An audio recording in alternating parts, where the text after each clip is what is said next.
ल आज हामी ट्याग क्वेसन पढ्छौँ। ट्याग क्वेसन भनेको एउटा क्वेसन हो है। ट्याग क्वेसन भनेको क्वेसन हो, एकदम सर्ट क्वेसन। हामीले एसनो क्वेसन, डब्ल्युएच क्वेसन गर्यौँ, आज ट्याग क्वेसन पनि पढ्छौँ। ट्याग क्वेसनबाट एक्जाममा एउटा क्वेसन आउँछ, सजिलो रुल सिकाउँछु।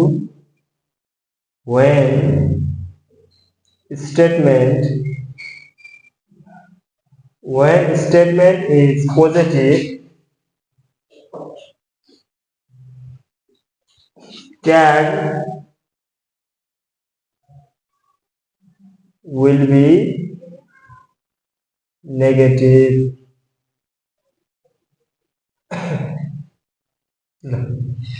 जब स्टेटमेन्ट पोजिटिभ हुन्छ ट्याग चाहिँ नेगेटिभ हुन्छ। यसको मतलब के हो कि जब अगाडिको सेन्टेन्स, जस्तै example Ram is a boy भन्ने एउटा स्टेटमेन्ट दियो, राम इज अ बोय, यो सेन्टेन्स त पोजिटिभ हो नि त, हो कि हैन? यो स्टेटमेन्ट पोजिटिभ हो। अनि हाम्रो अब यो हो ट्याग क्वेसन। क्वेसन ट्याग अथवा ट्याग क्वेसन भनेको यही हो।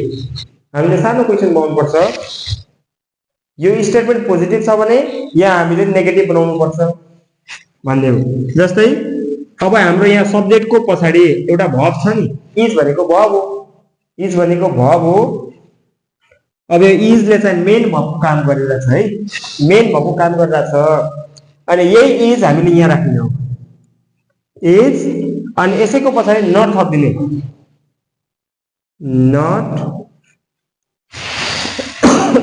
राम भनेको केटा हो, राम भनेको केटा, त्यही भएर केटालाई हामीले हि भन्छौँ, इजन्ट हि। सक्यो।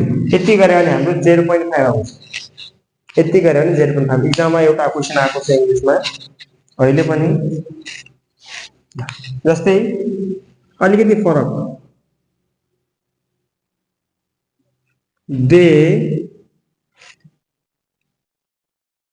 had a car।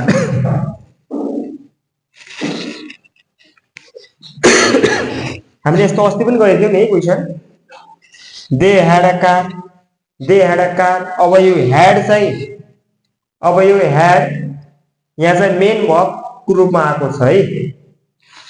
दे को फर्स्टमा दे लेख्नुस्, दे को दे लेख्नुस्। अब ह्याडर चाहिँ हुँदैन यहाँ, मैले अस्ति पनि भनेको।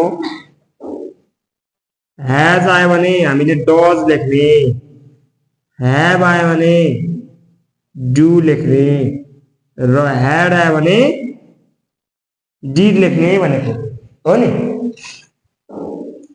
बिर्सेको त छैन, यो छैन नि बिर्सेको।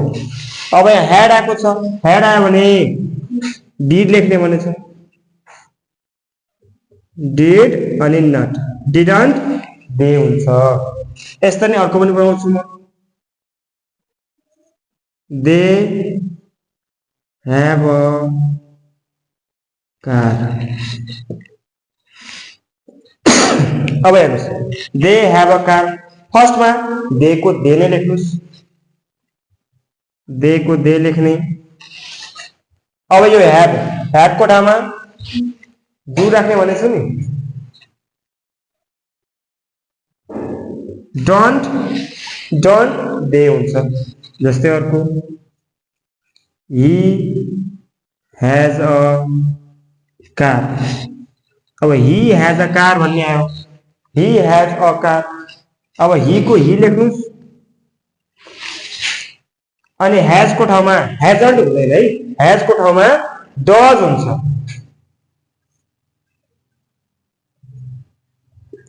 डजन्ट ही हुन्छ।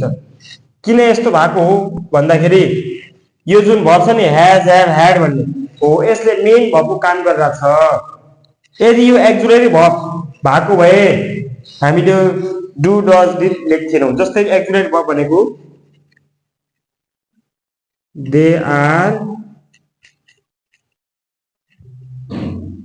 Playing chess. अब हेर्नुहोस्, दे आर प्लेइङ चेस। अब यो आरले यहाँ एक्जुलेरी भर्ब काम गरेछ है, आर ले एक्जुलेट भएको काम गरिरहेछ भने फर्स्टमा दे को दे लेख्नुस् अनि यहाँ आरन्ट दे हुन्छ she has played yes wait she has played chess yes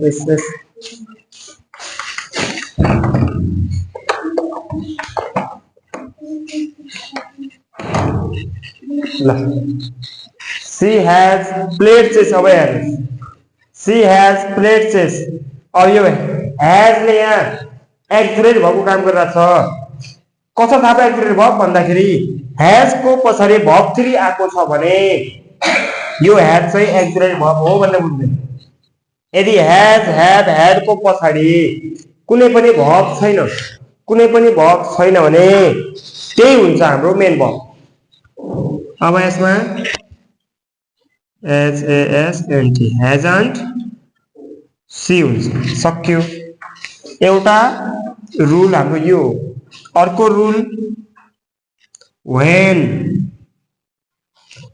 statement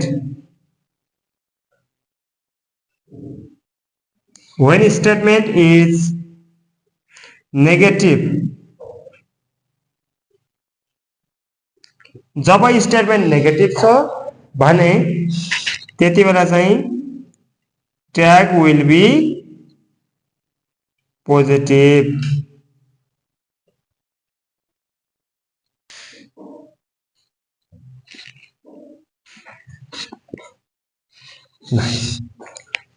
job statement negative हुन्छ ट्याग चाहिँ पोजिटिभ हुन्छ जब स्टेटमेन्ट पोजिटिभ हुन्छ ट्याग नेगेटिभ हुन्छ भन्ने नबिर्सिनु पर्यो ल बिर्सिनु भएन जस्तै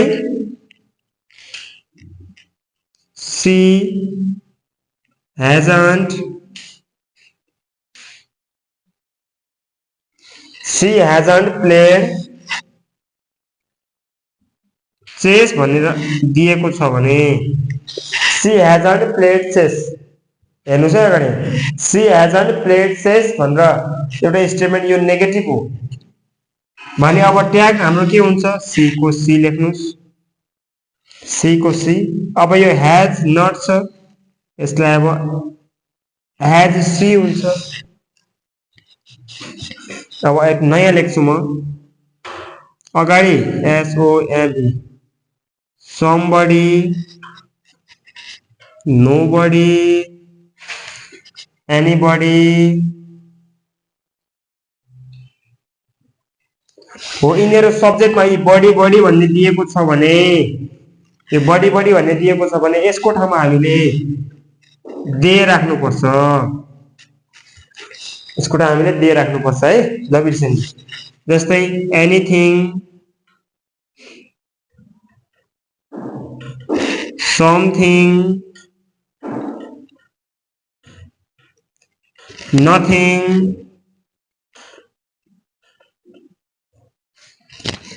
दिएको छ भने हामीले इट राख्नु पर्छ एनीथिङ समथिङ नथिङ छ भने इट राख्ने हो ल फर्स्टमा यति हेर्नुस् त खै